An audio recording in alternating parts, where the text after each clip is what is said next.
जय हिंद दोस्तों। तो आप लोग कैसे हैं? आई होप कि आप लोग बहुत ही अच्छा और स्वस्थ होंगे।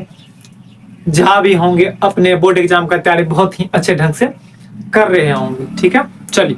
तो हम लोग क्या पढ़ रहे थे? हम लोग पढ़े थे क्लास 10th का मैथ। ठीक है, क्लास 10th के मैथ में जो हम लोगों ने क्या किया था, प्रश्नावली 3.3 का प्रश्न संख्या 3 का 2 नंबर तक हम लोगों ने क्या किया था, आसानी से बना ली थी, बनाए थे। तो आज हम लोग पढ़ने वाले हैं प्रश्न संख्या 3। देखिए प्रश्न लिखे नहीं है, कारण है कि बहुत बड़ा प्रश्न है इसलिए।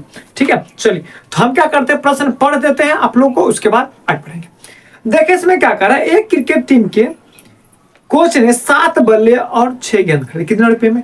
3800 रुपए में। मतलब क्या कि 6 बल्ला खरीदा, 7 बल्ला खरीदा और 6 गेंद खरीदा, 3800 रुपए। अगर मान लो उदाहरण के लिए आप लोग अगर दुकान जाते हो, बोलोगे सर कि 7 को कलम खरीदना है, अब 5 रुपया मिल रहा है, कितना रुपया की दर से? तो कितना रुपया हो गया? 35 रुपया। अगर बोलेंगे 8 कलम खरीदना है, 8 मान लीजिए कॉपी, ये पेन हो गया, ये कॉपी। ठीक है, तो ये मान लीजिए 6 रुपए का दर, 8 कितना हो जाएगा? 48 रुपए। अब कहेंगे कुल दुकानदार को कितना देना पड़ा? तो देखो 8 5 13, 4 3 7 83 रुपया देना पड़ा। इसमें क्या किए, ये जो है आप लोग का कलम की संख्या हो गया, ये कॉपी की संख्या। लेकिन एक का कीमत हम लोग को पता चला तब ना। तो पता चला हम लोग क्या किए हैं, कॉपी की संख्या गुना एक कॉपी की संख्या। क्या बोले? कॉपी की संख्या गुना एक कॉपी का मूल्य। कॉपी की संख्या गुना क्या बोले? कॉपी का एक मूल्य, मतलब एक कॉपी का मूल्य। तो जब दोनों को गुना किया तो कुल मूल्य हमको पता चल गया। तो वही चीज यहाँ कर आप लोग को निकालने के लिए प्रत्येक बल्ले और गेंद की कीमत क्या है, तो हम लोग क्या करेंगे, तो बहुत आसान भाषा में इसको निकालेंगे। चलिए, तो हम लोग क्या करते हैं, मान लेते हैं। अब दिया हुआ नहीं तो मानना पड़ेगा। तो मान लीजिए कि माना कि एक बल्ले की कीमत, एक बल्ले की कीमत कितना रुपये मान लीजिए? 100 रुपये। अगर मान लीजिए उसके बाद फिर मान लीजिए एक गेंद की कीमत,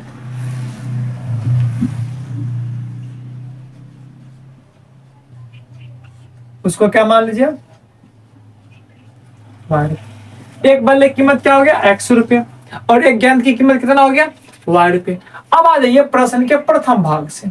ठीक है, प्रश्न के प्रथम भाग से अब बोलिए एक बल्ले का कीमत कितना रुपया? 100 रुपया। हम लोगों ने इस प्रकार से कितने बल्ले खरीदा था?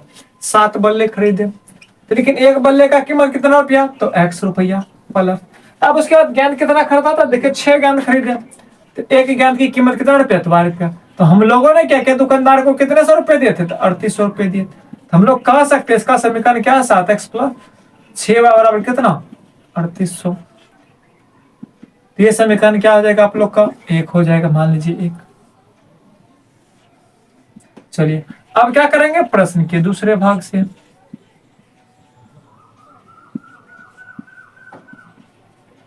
अब बताए प्रश्न के दूसरे भाग में क्या कर रहा है। तो प्रश्न के दूसरे भाग में देखिए क्या कर रहा है। तो प्रश्न के दूसरे भाग में कर रहा है कि इसने क्या किया, फिर बाद में 3 बल्ला और 5 गेंद। कितने बल्ला? 3 बल्ला। एक बल्ले की कीमत कितना रुपया? 100 रुपया। प्लस गेंद कितना खरीदा है? ₹Y। ₹Y की दर से 7 गेंद खरीदा। 7 गेंद है नहीं, सॉरी 7 गेंद नहीं, यहाँ 5 गेंद खरीदा। अब कितने रुपए दिया दुकानदार को? 1750 रुपए दिया। चलिए, तो अब क्या करेंगे, 3 गुना 3x प्लस 5 गुना हुआ है 5 बराबर कितना? 1750। इसको समीकरण क्या मान लो आप लोग? 2 मान लो। तो अब क्या करना आपको, सर इसको हल कैसे करेंगे? हम लोगों ने क्या किया, प्रतिस्थापन विधि पहले ही जान चुका है, जाना है न जाना है, तो उसी विधि से हम लोग क्या करेंगे, इसको हल करेंगे। चलिए तो आगे देखते हैं। चलिए तो अब हम लोग क्या देखने वाले हैं, अगला प्रश्न। ठीक है, देखिए अगला प्रश्न क्या कर आप लोग का, अगला प्रश्न कह रहा है यदि किसी भिन्न के अंश और हर में 2 जोड़ दिए। कितने जोड़ दिया जाए? 2 जोड़ दिए जाए तो कितना हो जाता है? 9/11 हो जाता है। तो वही कर अंश और हर में फिर 3 जोड़ देंगे तो कितना? 5/11। चलो समझते हैं। तो यहाँ कह रहा है तो कोई भी भिन्न संख्या, ये ना, तो ये एक चीज हम लोग को पता होनी चाहिए। तो भिन्न संख्या बराबर क्या होता है? तो अंश बट्टा क्या होता है? हर होता है। अब इसमें क्या कह रहा है, ये पता नहीं अंश कितना है, लेकिन ये जरूर कर जब अंश में कितना जोड़ेंगे? 2 जोड़ेंगे। और जब हर में कितना जोड़ेंगे? हर में भी वही कर रहे हैं। तो ये हम लोग को प्राप्त कितना होगा? कि प्राप्त होगा 9/11। ठीक है। तो लेकिन ये क्या कर रहा था, अंश और हर में करते, लेकिन ये आंसर हम लोग को पता नहीं है। तो याद रखिएगा ये सवाल जो आप लोग का बहुत ज्यादा इंपॉर्टेंट है, वो भी 5 नंबर में। तो मान लेंगे, तो क्या मानेंगे, माना कि, तो अंश बराबर क्या मान लिए, x मान लीजिए, तो हर क्या मान लिए, तो y। मान लीजिए अंश क्या मान लिए, x, हर क्या मान लिए, y। तो भिन्न संख्या क्या होगा बोलो आप लोग कहोगे सर भिन्न बराबर क्या होता है, अंश बटे हर होता है। तो बिल्कुल होता है। तो अंश का मान कितना, x, इसका मान y। तो भिन्न संख्या क्या हो गया, x बटा y हो गया। y नहीं हुआ, चलो। तो अब क्या करना है, तो हम लोग को आगे देखना है। तो आगे क्या कर रहा है कि देखिए अंश और हर मान लिया, अब क्या कर, अंश और हर, अंश और हर, अंश मतलब क्या ऊपर वाला, हर मतलब का नीचे वाला। तो उसमें कितना जोड़ना है, 2 जोड़ना है। तो मतलब 2 ऊपर जोड़ना है और 2 कहां जोड़ना है, नीचा। तब जाकर हम लोग को प्राप्त कितना होगा, इतना। तो क्या कर सकते हैं हम लोग, लिखेंगे प्रश्न के प्रथम भाग से। क्या लिखेंगे, प्रश्न के प्रथम भाग से। बोले प्रश्न के प्रथम भाग से जब करेंगे तो इसमें कहा क्या रहा, तो उसको हम लोग क्या करते हैं, अब देखते हैं। देखिए प्रश्न के प्रथम भाग में इसका रहा था, तो पहले हम क्या करेंगे, भिन्न लिख दिए। भिन्न क्या था, x बटे मतलब अंश बटा हर होता है। तो ऊपर क्या करें, कितना जरूरी है, हर में 2 जोड़ दे और अंश में भी 2। तो मतलब 2 ऊपर जोड़ेंगे, 2 कितना नीचा। तो कितना प्राप्त होगा हम लोग को, 9/11 होगा। चलिए लिख दिए। तो अब देखिए इसमें क्या करना पड़ेगा, तो क्रॉस मल्टीप्लिकेशन, इससे इसमें गुना करें, इससे सुनो। जब करेंगे तो क्या आ जाएगा, 11 गुना x प्लस 2, ठीक है, बराबर। तो 9 गुना क्या हो जाएगा, y प्लस 2 हो जाएगा। चलिए तो गुना कीजिए, 11 गुना x क्या आएगा, 11x प्लस 11 दूना 22, 9 एकम 9 और 9 दूना 18। चलिए ठीक है। तो 11x ये जोड़ में इधर आएगा तो घटाओ में, 18 प्लस में उधर गया तो माइनस में। तो चलिए तो क्या प्राप्त हो जाएगा हम लोग को समीकरण, 11x माइनस 9y बराबर कितना, -4। चलिए तो ये क्या आ गया, हम लोग को समीकरण मिल गया है। तो इसको हम लोग क्या करेंगे, समीकरण क्या मान ले, तो समीकरण चलिए 1 मान लेते हैं। अब आ जाइए प्रश्न के दूसरे भाग में क्या करा था, प्रश्न के दूसरे भाग से देखिए हम लोग क्या किए, यहां तक सवाल हम लोगों ने सॉल्व कर चुका है, ठीक है। तो अब देखिए क्या आता है, तो यदि अंश और हर में कितना जोड़ दिया जाए, 3 जोड़ेंगे। तो कहने का मतलब ये है, तो x बटे y क्या परिमेय संख्या होगी, मतलब यह भिन्न संख्या। तो हर में कितना कर, हर और अंश दोनों, अंश कहने का मतलब ऊपर वाला 3 जोड़ने और नीचे 3 जोड़ेंगे। तो जब जोड़ेंगे तो हम लोग को कितना प्राप्त होगा, तो देखिए 5 बटे क्या आएगा, 6 प्राप्त होगा। इसमें भी सेम कंडीशन, क्रॉस मल्टीप्लाई, 6 गुना y। तो करेंगे x प्लस कितना 3 बराबर 6 गुना क्या, 1 मिनट, 5 गुना क्या आ जाएगा, y प्लस 3। चलिए तो गुना करते, अब गुना करेंगे तब क्या आएगा, 6 गुना x आएगा, 6x प्लस 6 तिया 18 बराबर 5 गुना y, 5y प्लस 3 पे कितना आ जाएगा, 15। तो चलिए अब क्या करेंगे, 6x ये जोड़ में इधर आएगा तो घटाओ, क्योंकि इसका जाति इधर है। तो 15 प्लस क्या, 15 प्लस में है 15 इधर, 18 इधर आएगा तो माइनस। तो चूंकि 6x माइनस 5y बराबर कितना देगा, -3। तो देखिए ये समीकरण क्या निकल गया। अभी सवाल पूरा नहीं हुआ, ठीक है। अब क्या करता है, इसमें हम लोग को निकालने के लिए प्रतिस्थापन। तब क्या लिखेंगे यहाँ पर, प्रतिस्थापन विधि से।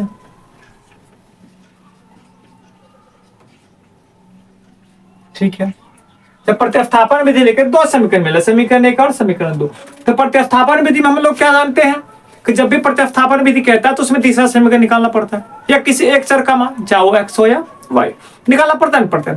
तो चलिए तो वही हम क्या करेंगे, अब x या y का मान पहले निकाल लेंगे, ठीक है। जब x और y का मान निकल जाएगा तो तब हम लोग क्या करेंगे, तो उसका जो अगर x का मान निकालेंगे तो x का बैठाएंगे, y का निकालेंगे तो y दूसरे में बैठाएंगे। चलिए तो हम लोग क्या करते हैं, समीकरण 1 को लेकर चलते हैं, लिख चलेंगे। क्या होगा समीकरण 1 से, तो बोले समीकरण 1 क्या आप लोग का, समीकरण 1 है 11x माइनस 9y बराबर कितना है, -4 है।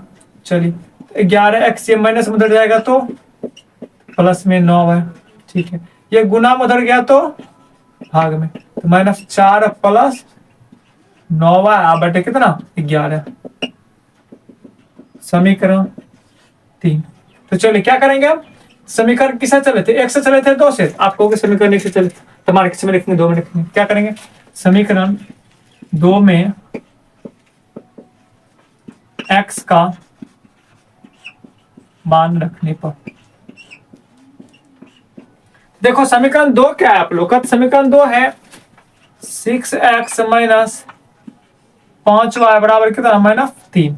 तो कहने का मतलब क्या, 6 गुना -4 प्लस 9y बटे 11 अब -5y बराबर कितना, -3। चलो कोई दिक्कत नहीं, गुना करो, 6 चौके कितना आ जाएगा, -24 प्लस माइनस 9 छक्का 54y अब बटे कितना 11 -55y, 55 का 5y होगा 3।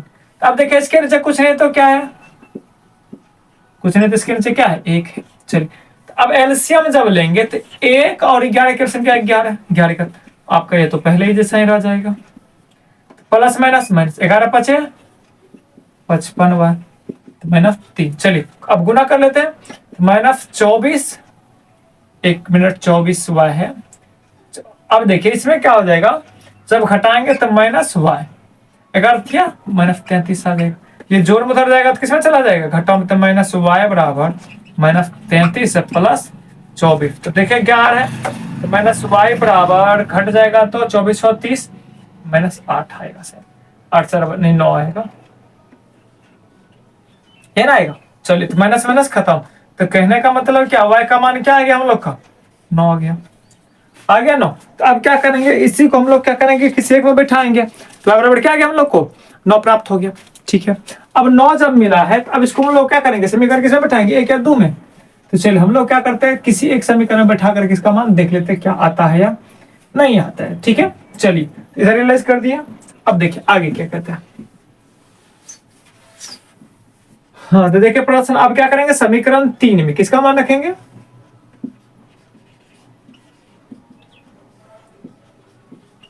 समीकरण 3 में किसका मान निकाला, y का, तो क्या लिखेंगे, समीकरण 3 में y का मान,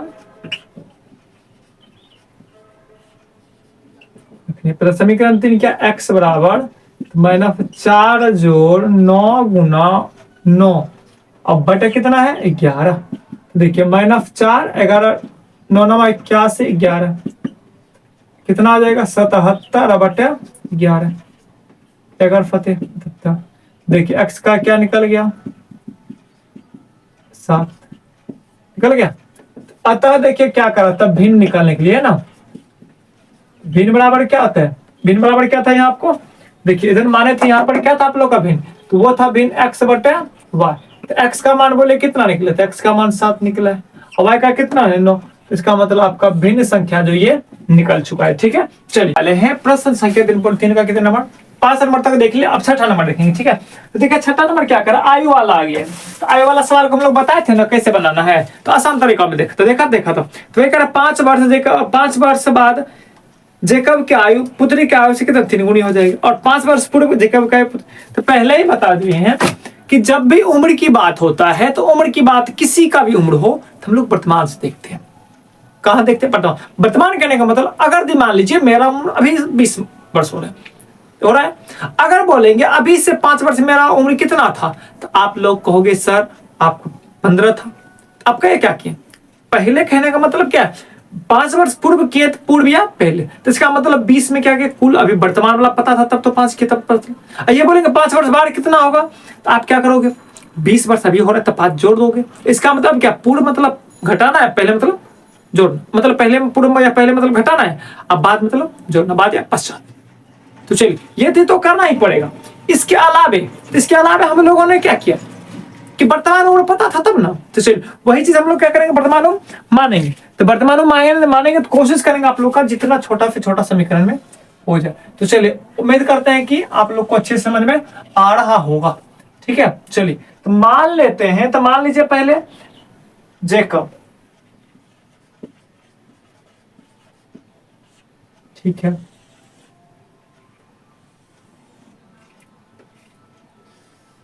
अब क्या है उसके पुत्र,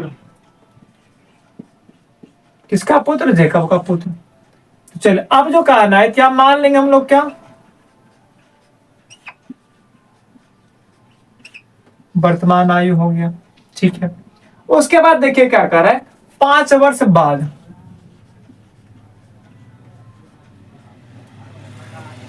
उसके बाद है क्या, 5 वर्ष बाद फिर कर है 5 वर्ष पूर्व भी कर है।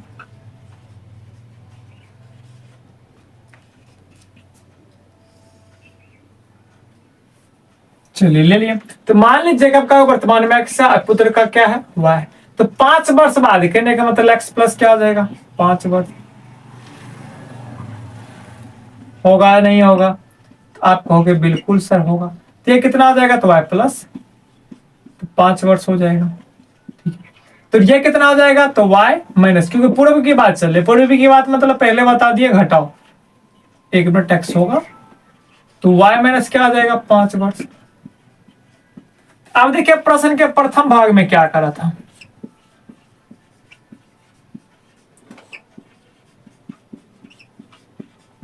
है ना। चल प्रश्न के प्रथम भाग में क्या करा है, तो 5 वर्ष पूर्व की बात की बात चले, तो 5 वर्ष बाद याद कीजिए, इस तरह का सवाल हम पहले भी बताए हैं कि जब भी इस तरह का सवाल आएगा तो आप लोग को क्या करना है, तो पहले पिता और पुत्र को दोनों क्या करना, बराबर कर लेना, तो बराबर कर ले। अब इसमें यह सवाल कर रहा है, तो कहा कौन है, कह रहा 5 वर्ष पूर्व जैकब की आयु उसके पुत्र की आयु से 3 गुना था।